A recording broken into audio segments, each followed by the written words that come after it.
Bismillahirrahmanirrahim. Assalamualaikum warahmatullahi wabarakatuh. Kelompok kami akan membawakan materi PowerPoint, yaitu sistem peredaran darah.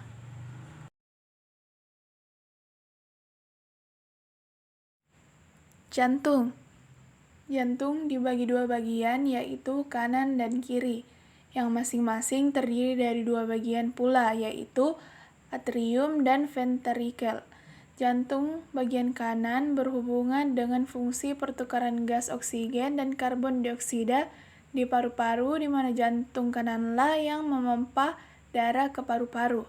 Letak jantung. Jantung terletak dalam rongga dada, dilindungi oleh rangka dada yaitu tulang dada, tulang iga, dan tulang belakang. Jantung terletak dalam dada bersama dengan paru-paru yaitu terdapat di antaranya. Posisi jantung berada agak sebelah kiri dari tulang dada. Jantung dibungkus oleh satu lapisan yang disebut perikardium. Di antara pembungkusnya dengan jantung terdapat cairan yang berfungsi sebagai pelumas untuk memudahkan menggerakkan jantung pada saat memompa.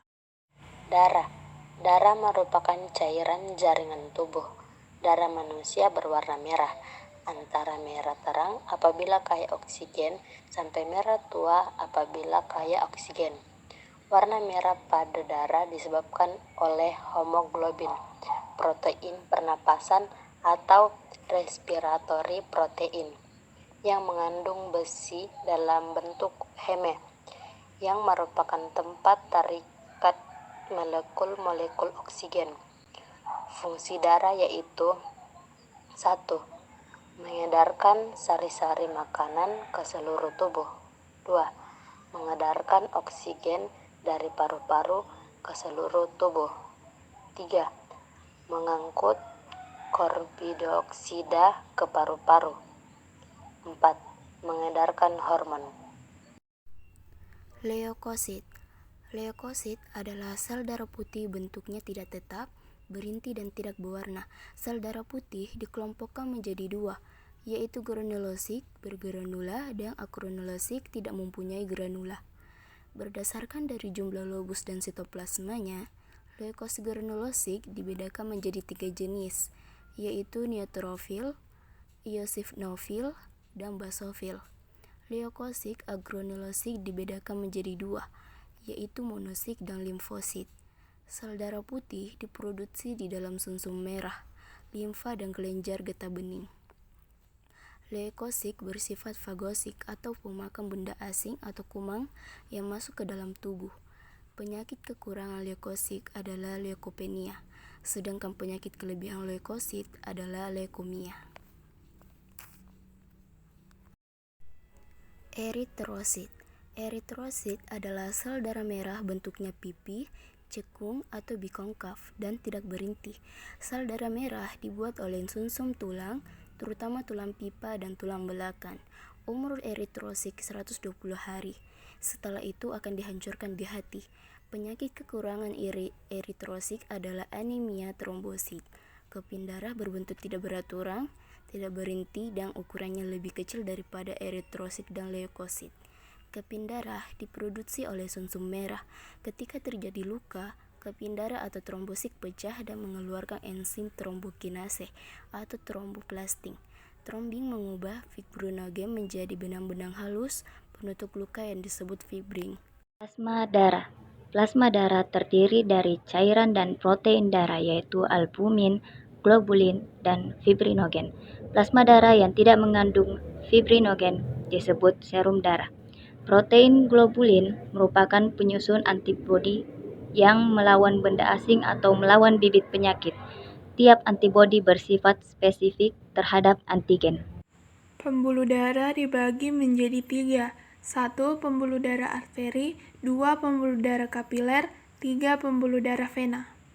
Pembuluh darah arteri. Pembuluh darah arteri yaitu pembuluh darah yang mengalirkan darah keluar jantung. Di dinding pembuluh ini kuat, tebal, dan elastis. Berdasarkan ukurannya, pembuluh arteri dibedakan sebagai berikut. 1. Aorta merupakan pembuluh arteri yang paling besar. 2. Arteri merupakan pembuluh arteri berukuran lebih kecil daripada aorta. 3. Arteriol merupakan pembuluh arteri yang berukuran paling kecil. Pembuluh darah ini membawa darah yang banyak mengandung oksigen darah bersih. Pembuluh kapiler. Pembuluh kapiler merupakan pembuluh paling halus yang terdiri atas satu lapis sel. Pembuluh ini membungkus pembuluh arteri dan vena. Pembuluh ini yang berhubungan dengan sel-sel tubuh untuk mentransport zat makanan dan oksigen. Pembuluh vena. Pembuluh vena yaitu pembuluh yang membawa darah kembali ke jantung. Pembuluh ini berdinding tipis dan tidak elastis serta memiliki kutub di sepanjang pembuluhnya. Pembuluh vena terletak di dekat permukaan tubuh dan tampak kebiru-biruan. Pembuluh vena bercabang-cabang membentuk pembuluh yang lebih kecil yang disebut svenula.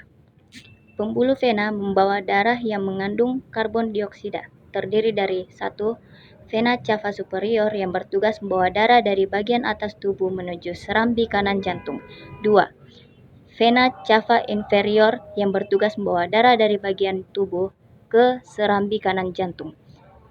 3. Vena cava pulmonalis yang bertugas membawa darah dari paru-paru ke serambi kiri jantung. Pada sistem peredaran darah yaitu perikarditis, yaitu peradangan selaput pembungkus jantung dan kanton tempat jantung berada. Anemia yaitu kekurangan jumlah sel darah merah atau kekurangan hemoglobin yang ada di dalamnya. Hemofilia yaitu kelainan herediter dengan tidak adanya mekanisme pembekuan darah sehingga pasien dapat mengalami pendarahan yang parah walaupun mendapat luka yang sangat kecil. Hipertensi yaitu naiknya tekanan darah di atas normal. Sekian dari kami, kurang dan lebihnya mohon dimaafkan. Wassalamualaikum warahmatullahi wabarakatuh.